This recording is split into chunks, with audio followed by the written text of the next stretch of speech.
அல்ஹம்துலில்லாஹி ரபில் ஆலமீன். அல்லாஹும்ம ஸல்லி அலா முஹம்மதின் வ அலா ஆலி முஹம்மதின் வ பாரிக் வ ஸல்லிம் அலைஹி. அஸ்ஸலாமு அலைக்கும் வ ரஹ்மத்துல்லாஹி வ பரகாத்துஹு. வெல்கம் டு வாய்ஸ் ஆஃப் ஈமான். எல்லாரும் எப்படி இருக்கீங்க? நல்லா இருக்கீங்களா? அல்ஹம்துலில்லாஹ்.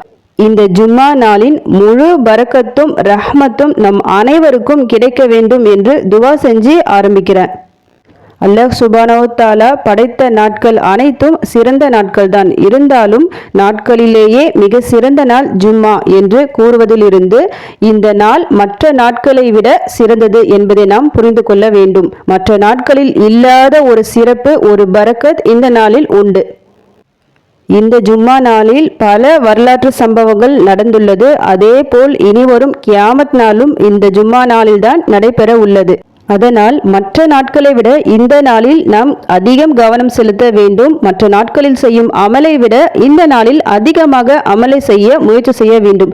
அந்த வகையில் ஜும்மா நாளில் துவா அதிகமாக கேட்க வேண்டும். இந்த நாளின் குறிப்பிட்ட ஒரு நேரம் உண்டு. அந்த நேரத்தில் ஒரு அடியான் தொழுது எதை கேட்டாலும் அல்லாஹ் சுப்ஹானஹு தஆலா நிச்சயமாக அது தருவான் என நபி ஸல்லல்லாஹு அலைஹி வஸல்லம் அவர்கள் கூறியுள்ளார்கள். அதனால துவாக்கள் கபூல் ஆகக்கூடிய சிறப்பான ஒரு நேரம் இந்த நாளில் இருக்கு. அதை சரியாக பயன்படுத்தி நாம் துவா கேட்கும் போது நிச்சயம் நம் தேவைகள் நிறைவேறும்.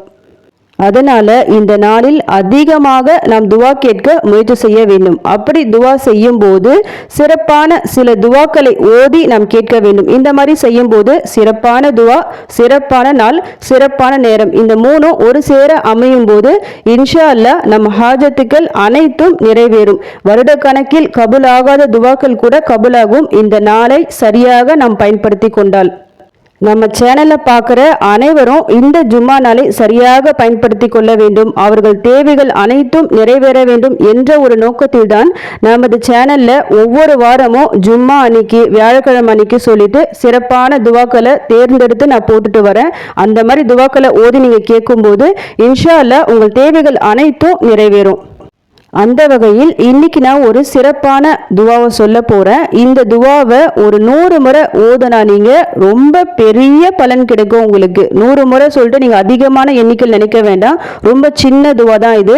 இதை 100 முறை நீங்க ஓதிட்டா போதும். இன்ஷா அல்லாஹ் உங்களுடைய பலன் நீங்க எதிர்பார்த்ததை விட அதிகமான பலன் உங்களுக்கு கிடைக்கும். இந்த ஒரு துவாவை யாரு 100 முறை சொல்றாங்களோ அவங்க 10 அடிமைகளை விடுதலை செய்ததற்கு சமமாக நற்பலனை அல்லாஹ் கொடுப்பான். மேலும் அவருக்கு 100 நன்மைகள் எழுதப்படும். அவரின் கணக்கிலிருந்து அவர் புரிந்த 100 தீமைகள் அழிக்கப்படும். மேலும் அவரின் அந்த நாளில் மாலை நேரம் வரும் வரை ஷைத்தானிடமிருந்து பாதுகாக்கும் அரணாக அந்த துவா அவருக்கு இருக்கும். மேலும் அவர் புரிந்த சிறந்த நற்செயலை எவரும் செய்ய முடியாது. ஒருவர் இதைவிட அதிகமாக முறை இதை ஓதினால் அல்லது மிக முக்கியமான ஒரு நற்செயல் புரிந்தாலே தவிர என நபி அவர்கள் கூறியதாக ஹதீஸ் பதிவாயிருக்கு. ஒரே ஒரு துவா தான், ஆனா இதை நம்ம 100 முறை ஓதுனா எந்த அளவுக்கு நன்மைகளை அல்லாஹ் சுப்ஹானஹு தஆலா நமக்கு தருகிறான் என்று பாருங்க.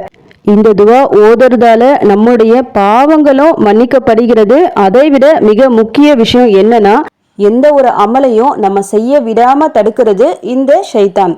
அந்த ஷைத்தான் கிட்ட இருந்து மாலை நேரம் வரும் வரை இந்த துவா நம்மை பாதுகாக்கிறது என்றால் இது சாதாரண விஷயம் இல்லை. ஷைத்தான் கிட்ட இருந்து நமக்கு பாதுகாப்பு கிடைச்சாலே போதும், ஆட்டோமேட்டிக்கா நம்மால அதிக அமல்களை செய்ய முடியும். இதன் மூலம் அதிக நன்மைகளை இந்த நாளில் பெற முடியும். அந்த வகையில இந்த துவாவை இன்னைக்கு நான் ஒரு 11 முறை ஓதுறேன். 100 முறை ஓதுனா வீடியோ ரொம்ப லென்த்தா போயிடும். அதனால 11 முறை மட்டும் ஓதுறேன். எந்த ஒரு நன்மை செயலை நம்ம சொன்னாலும் அதை ஆரம்பிச்சு வைக்கும் போது மற்றவர்களும் அதை சரியா பின்பற்றி வருவாங்க. அந்த ஒரு வகையில இந்த துவாவை நான் ஒரு 11 முறை ஓதி ஆரம்பிக்கிறேன். நீங்க 11 முறையோட நிறுத்திடாம தொடர்ந்து 100 முறை ஓதுற மாதிரி எண்ணிக்கை வச்சு ஓதுங்க. இந்த துவா ஓதி பிறகு உங்க தேவை என்னவோ அதை அல்லாஹ்விடம் கையேந்தி கேளுங்க, மனசார கேளுங்க. நிச்சயமா அது என்னவாக இருந்தாலும் சரி அல்லாஹ் உங்களுக்கு நிச்சயமாக தருவான் இன்ஷா அல்லாஹ். இன்னைக்கு ஜும்மா என்றதால சலவாத் அதிகமாக சொல்லணும். அதனால இந்த துவா ஆரம்பிக்கிறதுக்கு முன்னாடி நான் ஒரு தடவை சலவாத் சொல்றேன். அதே மாதிரி முடிச்சதுக்கு பிறகும் நான் சலவாத் சொல்றேன். நீங்களும் இதே மாதிரி துவாக்கு முன்னும் பின்னும் சலவாத் ஓதி துவாவை ஓதி முடிங்க. இப்போ துவா ஓத ஆரம்பிக்கலாம். அல்லாஹும்ம ஸல்லி அலா முஹம்மதின் வ அலா ஆலி முஹம்மதின் வ பாரிக் வ ஸல்லிம்.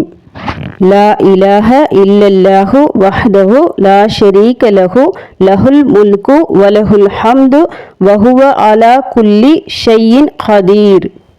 லா இலாஹ இல்லல்லாஹு வஹ்தஹு லா ஷரீக லஹு லஹுல் முல்கு வலஹுல் ஹம்து வஹுவ அலா குல்லி ஷைஇன் கதீர். லா இலாஹ இல்லல்லாஹு வஹ்தஹு லா ஷரீக லஹு லஹுல் முல்கு வலஹுல் ஹம்து வஹுவ அலா குல்லி ஷைஇன் கதீர். லா இலாஹ இல்லல்லாஹு வஹ்தஹு லா ஷரீக லஹு லஹுல் முல்கு வலஹுல் ஹம்து வஹுவ அலா குல்லி ஷைஇன் கதீர். லா இலாஹ இல்லல்லாஹு வஹ்தஹு லா ஷரீக லஹு லஹுல் முல்கு வலஹுல் ஹம்து வஹுவ அலா குல்லி ஷைஇன் கதீர். லா இலாஹ இல்லல்லாஹு வஹ்தஹு லா ஷரீக லஹு லஹுல் முல்கு வலஹுல் ஹம்து வஹுவ அலா குல்லி ஷைஇன் கதீர். லா இலாஹ இல்லல்லாஹு வஹ்தஹு லா ஷரீக லஹு லஹுல் முல்கு வலஹுல் ஹம்து வஹுவ அலா குல்லி ஷைஇன் கதீர். லா இலாஹ இல்லல்லாஹு வஹ்தஹு லா ஷரீக லஹு லஹுல் முல்கு வலஹுல் ஹம்து வஹுவ அலா குல்லி ஷைஇன் கதீர். லா இலாஹ இல்லல்லாஹு வஹ்தஹு லா ஷரீக லஹு லஹுல் முல்கு வலஹுல் ஹம்து வஹுவ அலா குல்லி ஷைஇன் கதீர். லா இலாஹ இல்லல்லாஹு வஹ்தஹு லா ஷரீக லஹு லஹுல் முல்கு வலஹுல் ஹம்து வஹுவ அலா குல்லி ஷைஇன் கதீர்.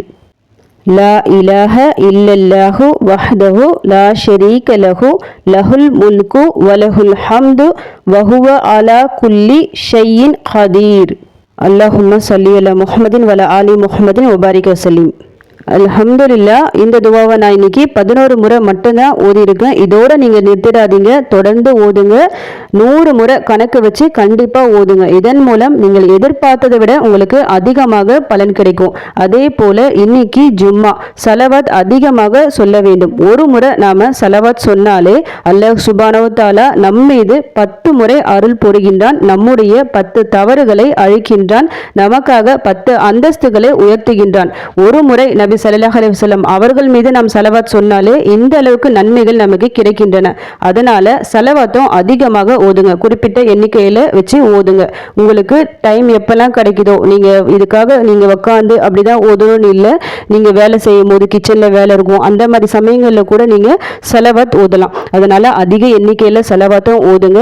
கூடவே இந்த ஒரு துவாவை 100 முறை மனசார மனப்பூர்வமா ஓதுங்க. ஒரு இடத்துல உட்காந்து அமைதியா கணக்கு வச்சு ஓதுங்க. இந்த துவாவை ஓதி பிறகு உங்க தேவைகள் என்னவோ அதை அல்லாஹ்விடம் கையேந்தி கேளுங்க. அழுது கேளுங்க. உங்க வீட்டில் ஏதாவது கஷ்டம் இருந்தால் கஷ்டம் நீங்க கேளுங்க. கடன் இருந்தால் கடன் அடைய துவா செய்யுங்க. குழந்தை வேணும்னா குழந்தை வேண்டி கேளுங்க. இப்படி உங்க தேவைகள் என்னவோ அந்த தேவையை நீங்க அழுது மனப்பூர்வமா கேளுங்க. இந்த துவாவை எப்ப நீங்க ஓதலானா ஜும்மா தொழுது பிறகு நீங்க ஓதலாம். அதே மாதிரி ஜும்மா அசருக்கு பிறகு இந்த துவாவை ஓதுங்க. ரொம்ப சிறப்பான நேரம் அது.